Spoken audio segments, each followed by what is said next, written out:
JD's Jukebox stands for all the women in my life, actually, past and present, and yeah, whoever.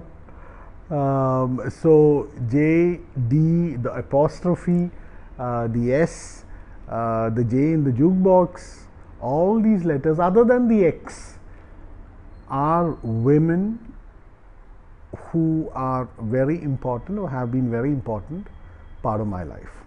And also JD is one of my favorite drinks, so I guess it works on all counts. Let's start with jazz. A lot of people probably like it, don't like it, but I think so. A commercial one which everyone should listen to if they're getting into jazz is the very famous Miles Davis, A Kind of Blue. That's actually a record which everyone should have or listen to, whether that's analog or digital, that's up to you, but if jazz is the space you want to experiment, maybe you should start with that.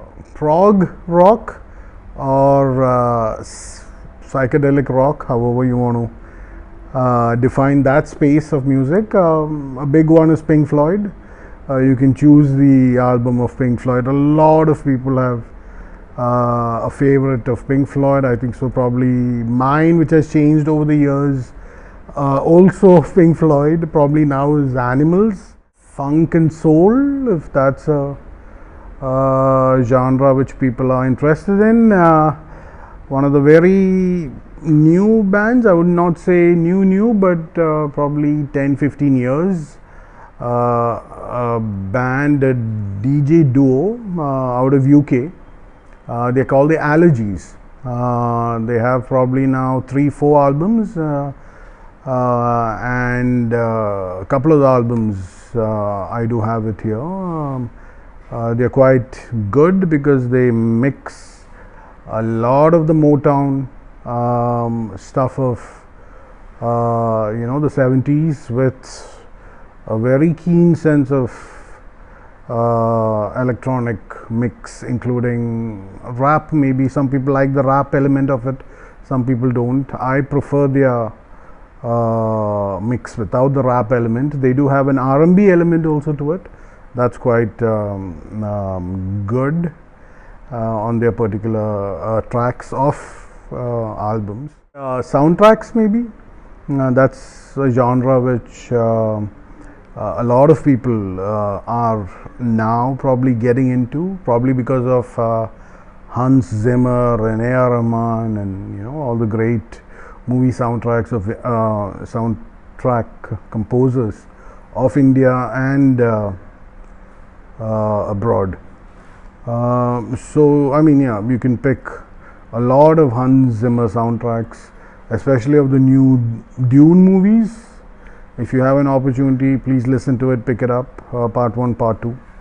Of course, I don't have to talk about A.R. Rahman. He has, other than his normal, he does a lot of soundtracks also. He's done a very famous one. I have one, Beyond the Clouds, it's a soundtrack. It's quite a nice one, a very ambient, chill, lounge, internationally flavored kind of soundtrack. So, classic rock. Lot of bands over the years. I think so, probably one of my biggest collections is in classic rock. Out of the bands which a lot of people probably haven't heard of, something which I have,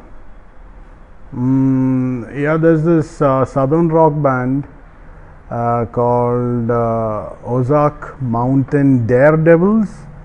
If you're into Allman Brothers, Lynyrd Skynyrd, that kind of southern rock, classic rock kind of vibe, that kind of style if you like.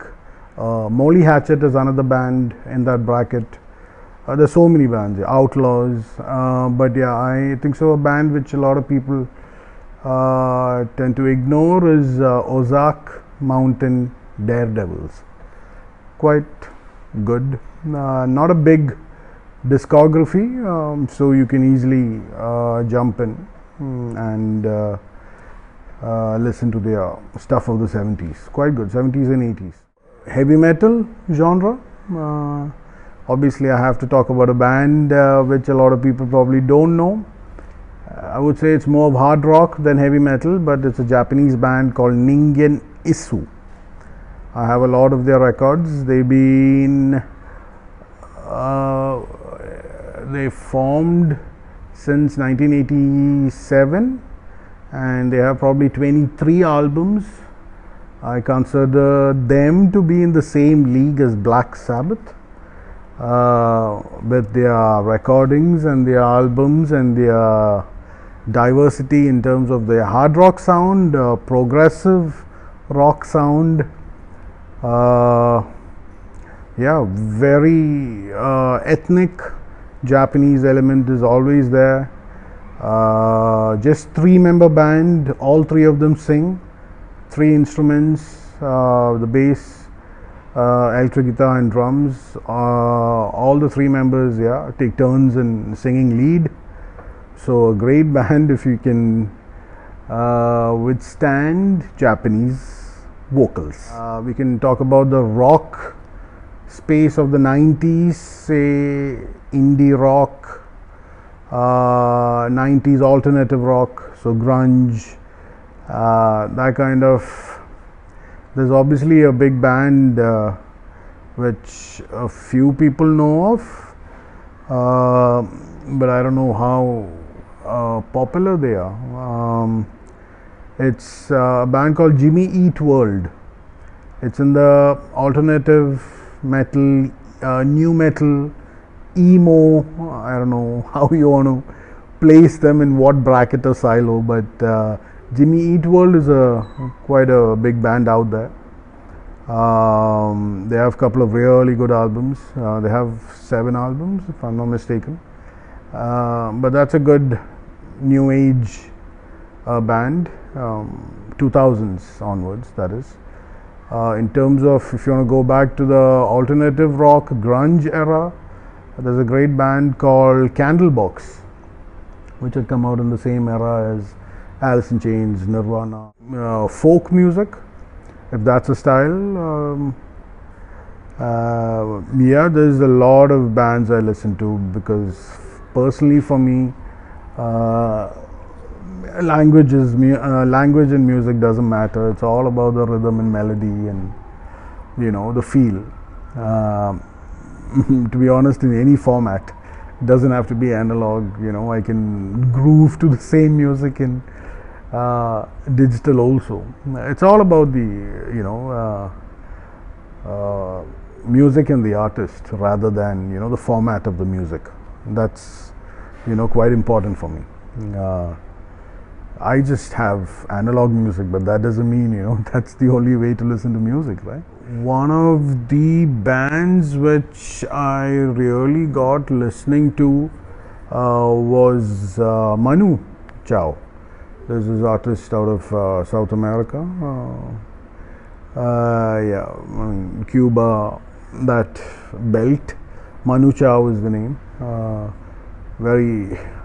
I got into it through actually a reference of a friend. So that's how you actually connect, your friends, family members, they all talk to you about different music, and if you're not open to it and you don't want to explore, it's a little tough, because you'll always be stuck to your style of music, and and then all the bashing starts because other people listen to some other style of music you don't like. It's mainly classic rock.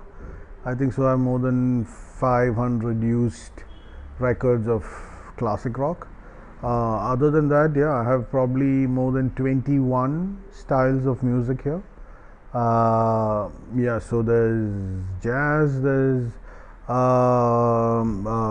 classic rock, there is metal, there is prog rock, there is psych rock, there is art rock, there is funk, there is soul, there is soundtrack, there is blues, there is classical music, there is Indian classical music divided into North Indian, there is South Indian, there is Hindi movies divided into 50s, 60s, and then 70s, 80s, 90s. Then of course you can divide them further into Bapilari or Adi Burman, etc., etc. Then there is Tamil music, a lot of Ilayaraja stuff, a lot of people before him like Vishwanathan, etc., etc. A lot of records in the Tamil space, very few Malayalam records. There are a lot of re-releases of Malayalam records coming out lately, so hopefully I'll stock a few of them. Then we have, I don't know if I mentioned disco, I don't know if I mentioned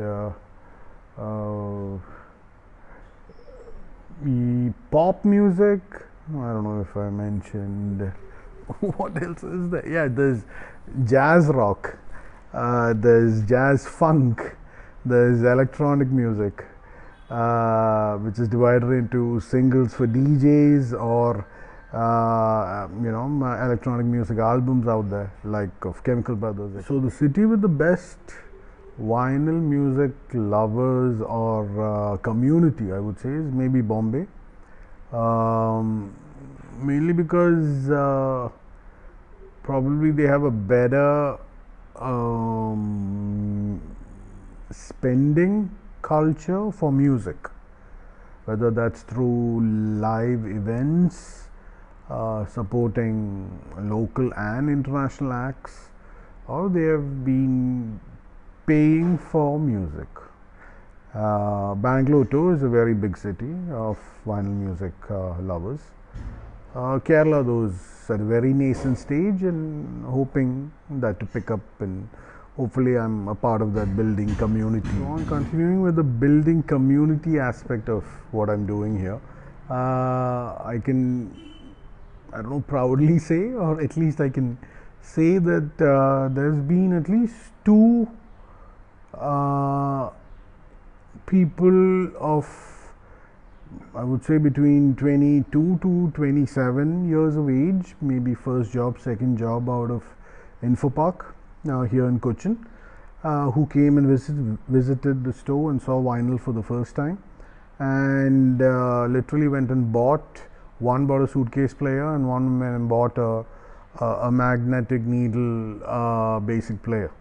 So those were the two converts. They came back here and they picked up records also after that. So I'm quite happy that they have been converted. There's been one celebrity who came here and who's bought a record after who's bought the record player after visiting the store. And yeah, obviously he's a very busy person, but he's already bought records too. So that has happened. In fact, yeah, there's crazy stories here. Like another story I would like to share is there was a boy, I think so, of 21, 22 years of age. I think so. He's still just out of college, and he came here for the first time. He's probably seeing records for the first time because obviously he's born into a digital age with his phone. So he saw the records and he was so overwhelmed with it. He spent maybe half an hour here and then he reached the rap section. And once he reached the rap section, he was flicking through the records and he saw Eminem and he froze.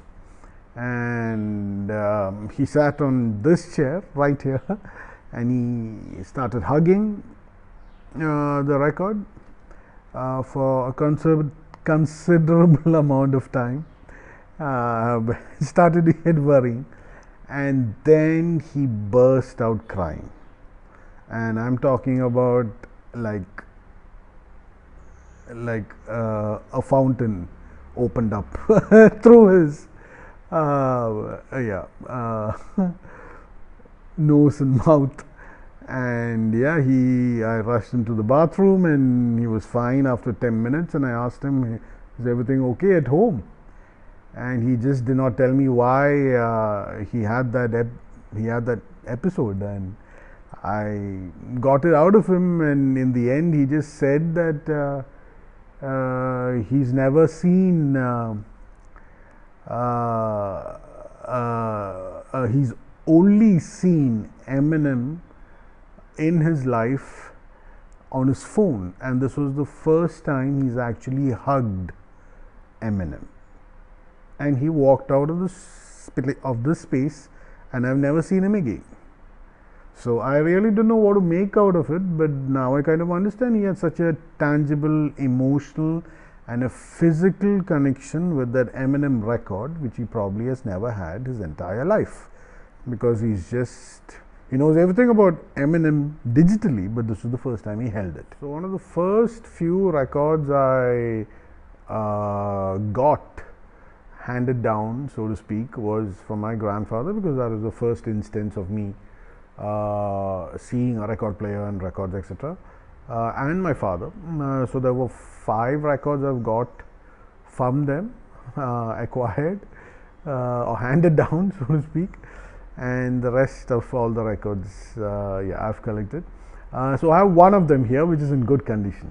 The rest of them are not in good condition, or they were given away, which I'm not too happy about. But yeah, as every household of the past, a lot of these records were given away. So then I think so one of the first records I bought was I think so a Santana record. That is out of maybe 14 years ago. It was Santana record, and then it just kept growing from there.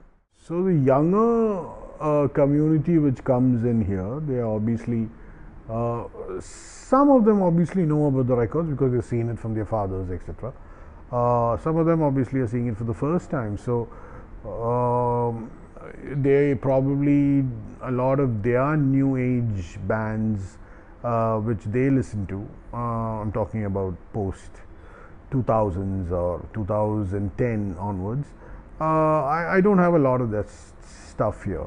I mean, obviously records of that is available out there, including Malayalam records being re-released at very, very competitive, affordable rates. I really must say that they are releasing a Malayalam record at 1,400 rupees.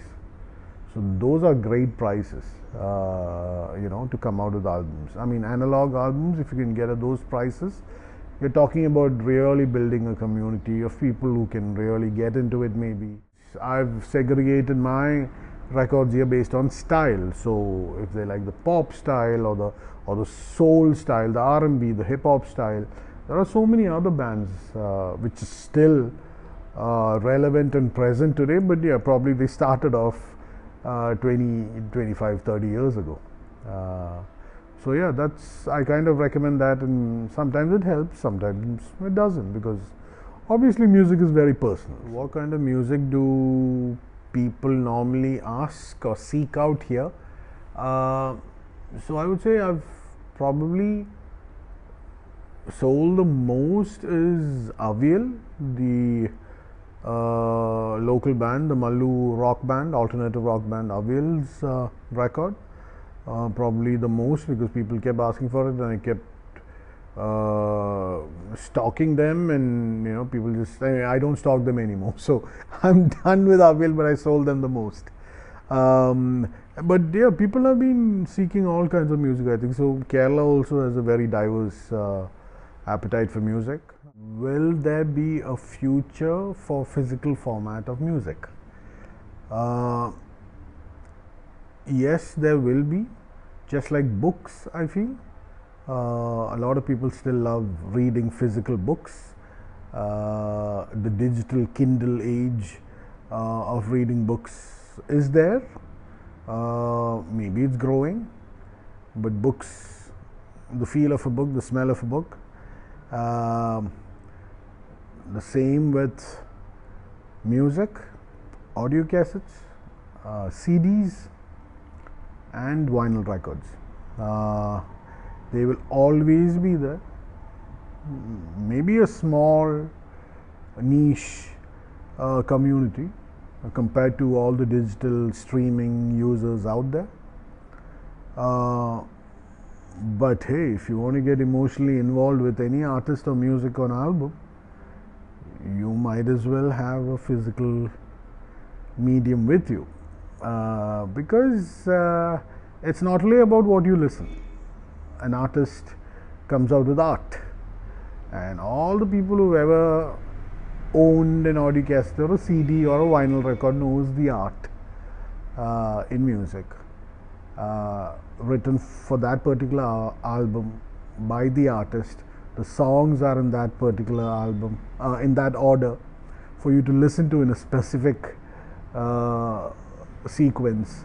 So I guess as long as that still is out there and there are artists willing to come out with music in album format, people might still buy and connect with music, not only emotionally but physically too. Sold the most here, I think so. Bands, people seek out John Coltrane, albums of John Coltrane. People seek out Herbie Hancock's individual albums, Quincy Jones, a few musical directors, producers, soundtracks, their kind of stuff.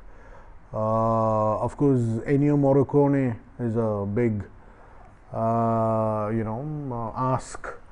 I think so. I don't have any more. I think so. I might have only one more left of the Italian composer. Then there's been a lot of inquiries for rap stuff. So unfortunately, I still have a few copies of Eminem, but yeah, I think so. I've sold. I have one more copy of Kendrick Lamar. Rest all are sold. Then that's in the rap scene. Then yeah, people have been, there have been few people who want the weirdest music I ever have, so that also kind of works. So I've had non-music records, like Halloween records, like the old school vintage sound effect records, which were used of past. Now you can get everything digitally, but in the 70s and early 80s, everything was on records. Box sets, some people ask for a lot of like special edition box sets. I have a couple, Marvin Gaye, Deep Purple, a few box sets, Motown hits, like a live version in Paris, etc., of all their superstars on that label at that time, 70s, that is. But yeah, people, I think so, music, yeah, as I said, is very, very, very subjective, and not a lot of people listen to a lot of styles. I wish they do, and they really explore what is out there. So my contingency plan of the records for my afterlife, when that happens, so there's a lot of records here. These all are my personal records too. I have a lot of records at home. I'm trying to limit it to 1,000 records, which are records which I will probably listen to during my lifetime. The rest of the records is what I'm willing to share and help the community grow, because I know when I go up, I'm not going to take all these records and go, right? So until then, I have a personal set which I'm quite happy with, and that number hopefully I'm looking to build up is 1,000, and I'm going to stop.